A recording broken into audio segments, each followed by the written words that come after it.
Hey guys, my name is Michelle Ishida. For those of you who don't know me, I'm a middle school math teacher, teach 7th and 8th grade math. I am doing this channel for my students right now because we are out for these 2 weeks because of the coronavirus. I'm hoping that you can also learn something from this. Alright, so I do have my notes down here so that we don't forget anything important. We're going to go over what a unit rate is, how we use it in our everyday life, and how we can tackle it during our tests. Okay, so first thing, what is a unit rate? Okay,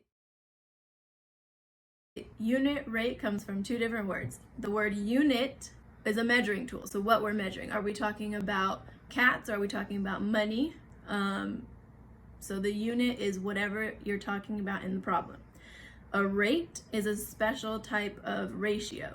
So a rate is comparing two different numbers. It's usually set up as a fraction or with a colon. So you can compare the number of laps that someone swims to the number of minutes. So the units in that problem would be laps to minutes.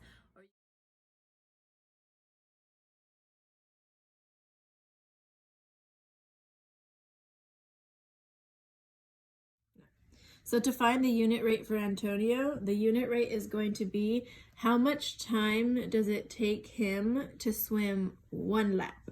So what we're given is it takes him 10 minutes to swim 2 laps and 20 minutes to swim 4 laps. Okay, and what we need to know with this information is that the top or the first number is always our x, and the second number, or if it's in a table, the bottom number is always our y. And so to find the unit rate,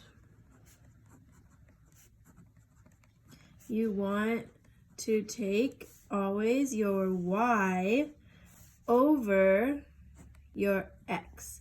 So you write it as a ratio, okay? So it's going to look like this. You want to write what's given to you. So I can take either 2 laps in 10 minutes, or I can take 4 laps in 20 minutes. I'm gonna take this one because it's a smaller number, or there are smaller numbers. So again, it's my y first. So I'm gonna have 10, and I'm always including my units. 10 minutes, okay, over 2 laps, okay. And that's going to equal, because again, we're setting this up as a ratio, and it's an equivalent ratio because we know that these are all proportional, which means they are all equal to each other, okay? So he swims 2 laps in 10 minutes, right? So that's equal to, we don't know the time, so the time is again on top, it's our y, so we're gonna put this, we can leave this blank, you can put a question mark, you can put an x, okay? Over, we do know that we want 1 because we want our unit rate, so 1 lap, okay? So now there's 2 strategies that you can do. Okay, you can do cross multiply and divide, which we can cover later in a different video. But right now, I'm just going to, if I know that these 2 ratios are equivalent, I can just divide this, I can just divide the known ratio and get how much for 1.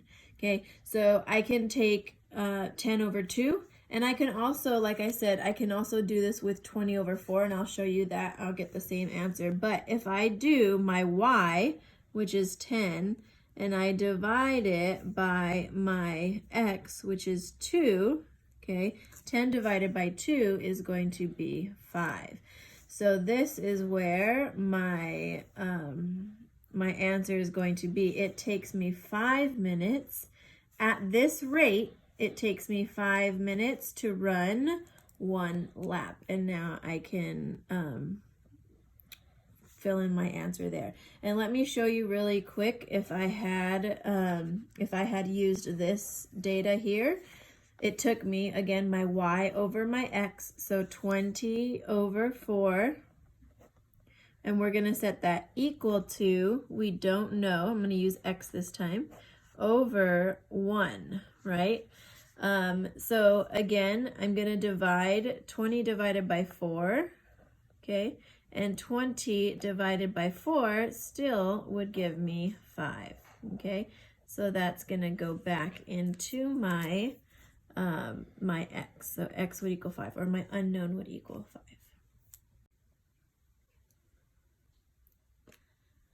Okay, so I'm going to fill in my answer here. My unknown is going to be 5 minutes for 1 lap.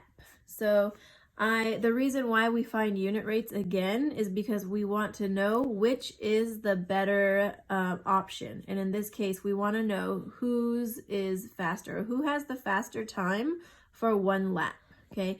So they might say on a problem, you know, Antonio swims 2 laps in 10 minutes. Maria swims 3 laps in 6 minutes. Who has the faster time? And in order to find who has the faster time, we have to find out, okay, how much do they both swim for 1 lap? Okay, so this one was Antonio's. Okay, and now we're going to do Maria's down here. Okay, so again, I'm gonna take, I'm just gonna do 1 this time. I'm gonna take this ratio here, this 6 minutes for 3 laps. Okay, and again, this is my x and my y. So to find the unit rate, you want to always do y over x. Okay, so my y, this is my given information. I know both of them. So 6 over 3, I'm going to set, and it's 6 what? It's 6 minutes, okay, over 3 laps. And I'm setting that equal to my unknown, okay, my unknown y, number of minutes, okay, my unknown minutes over 1 lap, okay. And again, you can cross multiply and divide. Okay, in this, we are just going to divide this here. So 6 divided by 3. Okay, 6 divided by 3 will give me 2. Okay, so for 1 lap, it took Maria 2 minutes. And now I can go ahead and fill in x equals 2. Okay, so now we can go and fill out the table here, and we can see here Antonio swims he swims 1 lap in 5 minutes, and Maria swims 1 lap in 2 minutes. And now we can see who has the faster time. And who has the faster time? That's right, Maria has the faster time. Okay, so this is why we use unit rates. This is why we use this in our everyday lives, again, with sports, something like swimming, with shopping. Anytime you have the same item that are 2 different sizes in shopping, we can use unit rates. They're all over, okay? Or you can compare the cost per bag of chips. So the units would be cost and bag of chips. Okay, so here we're looking at a 12-ounce bag of chips and then a 10-ounce bag of chips. They gave us a table for both, okay? So for the 12-ounce bag of chips, it costs $10 for a pack of 6 bags of chips, and then it costs $16.66 for a pack of 10 bags, and this is at the same rate. So with this same rate, how much would it be for 1 bag of chips? That is the unit rate that we're trying to find, this right here. Okay, and the same thing for the 10-ounce bag. You have $9 for 5 bags of chips and $16.20 for 9 bags of chips. And we want to know what size bag is the better cost. Okay, so what we need to find is how much money is it going to be for 1 bag of chips for each one of these sizes, okay? Because if we can find out how much for each of these, then we can compare, because it's the same. It's for 1 bag of chips, how much is it? For 1 bag of chips in this size, how much is it? And then we can make our decision, okay? So with this, there are 2 strategies. when we did the how many minutes per lapse, we just divided, and I'm going to show you how to cross multiply and divide in this one. So we're going to first look at the 12-ounce bags, and I'm going to take this ratio here, okay, because again, all of these ratios are equal to each other. So the first is our X, bag of chips is our X, and our Y is our cost. So I'm going to take again the unit rate.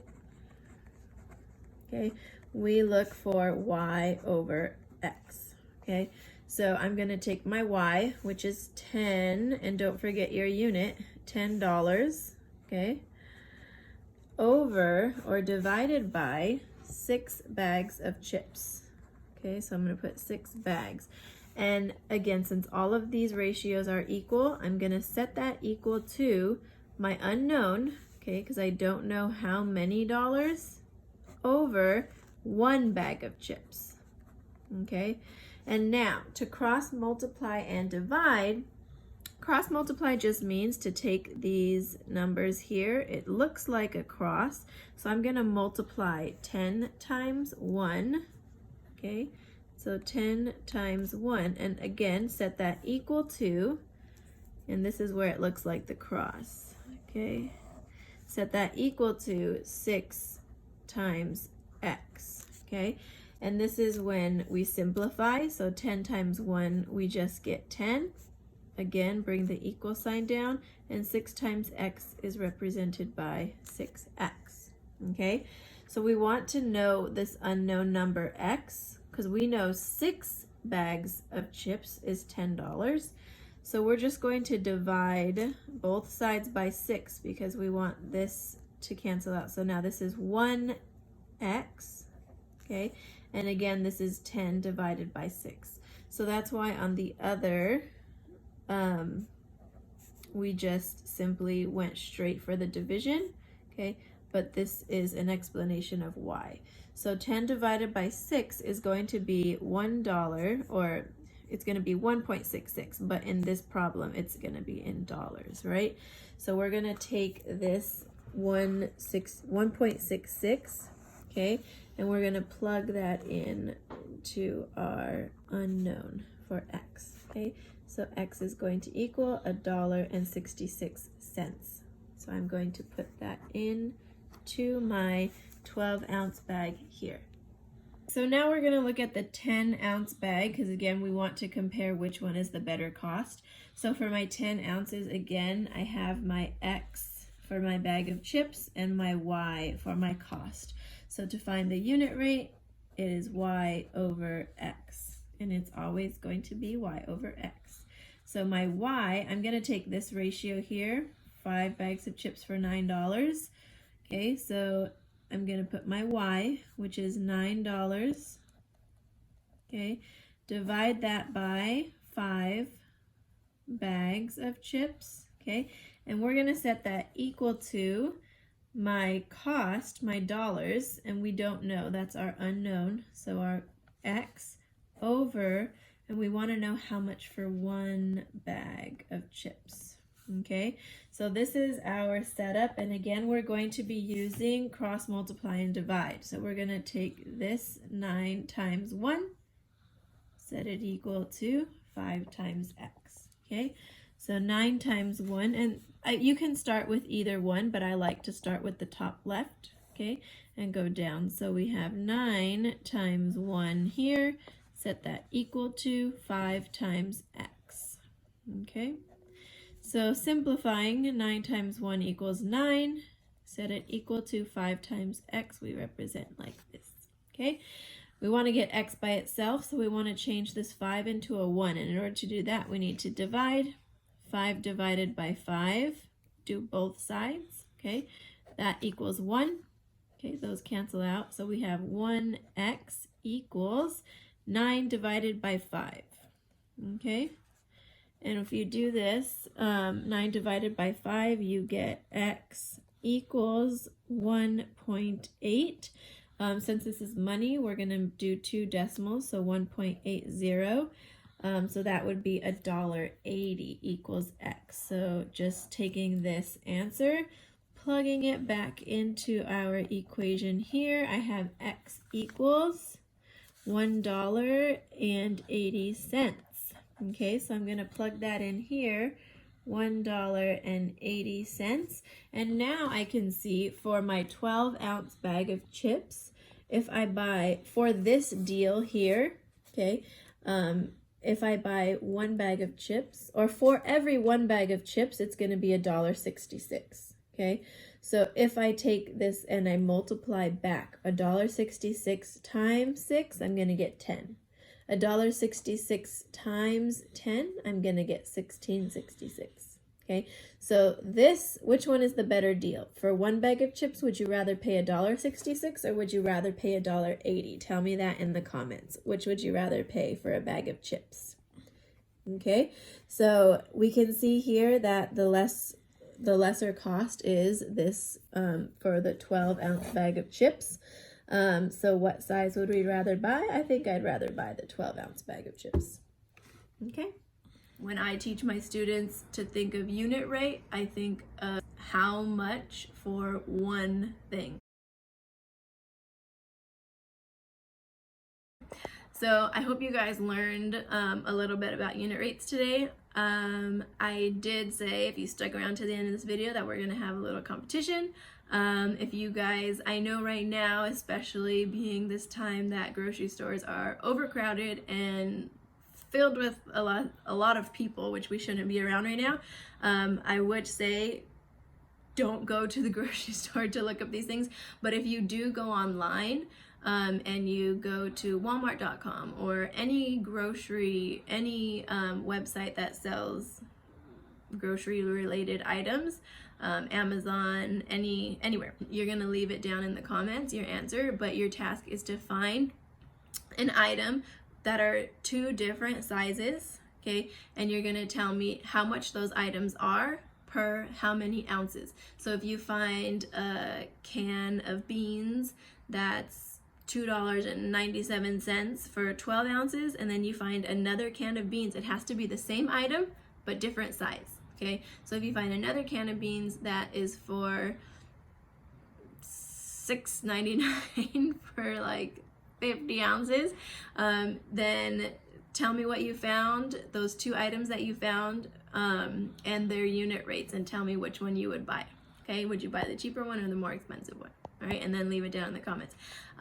If you have any related math topics that you want me to cover, let me know down in the comments as well.